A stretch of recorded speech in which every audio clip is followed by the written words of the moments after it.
मैं अभी तक उनका इस्तीफ़ा नहीं कबूल किया हूँ, ना कबूल किया ना करूँगा जब तक कि उनके बड़े उनके वालिद से मुलाकात मेरी नहीं हो जाती।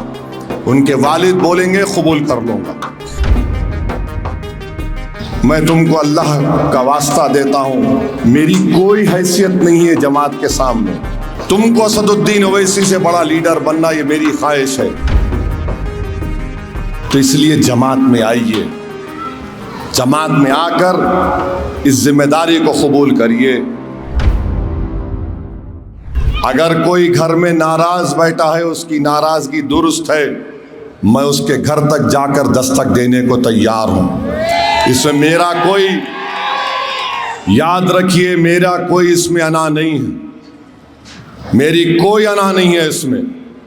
इसीलिए मैंने कहा कि अगर आप नाराज हैं और आपकी नाराजगी हक बजानिब है तो मुझे मेरा क्या जाता है, मैं बैठकर सुनने को तैयार हूं।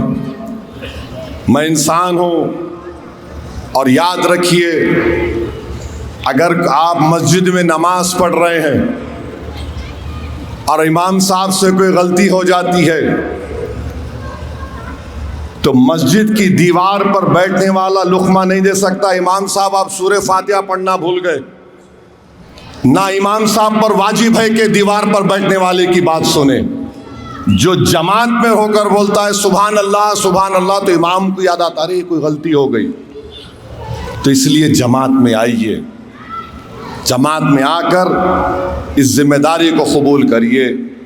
और मैंने आपसे जो कहा, यकीनन मैं अभी तक उनका इस्तीफ़ा नहीं कबूल किया हूँ। ठहरिए एक मिनट, ठहरिए, इस तरह के नारे लगाना ठीक नहीं है। ना कबूल किया ना करूँगा जब तक कि उनके बड़े उनके वालिद से मुलाकात मेरी नहीं हो जाती।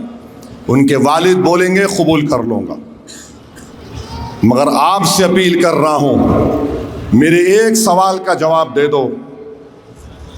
अगर मैं कल सुबह तक मर गया तो मजलिस कोर्ट नहीं दोगे क्या? बोलो आप। अगर मैं कल मर गया तो तुम क्या मजलिस को छोड़ दोगे? मैं तुमको अल्लाह का वास्ता देता हूँ, मेरी कोई हैसियत नहीं है जमात के सामने। हम सब जाने वाले हैं इस दुनिया से। तुमको असदुद्दीन ओवैसी से बड़ा लीडर बनना ये मेरी ख्वाहिश है। दिल में इखलास रखो, जज्बा रखो, कुर्बानियों देने का जज्बा रखो। तकालीफ उठाना पड़ता है,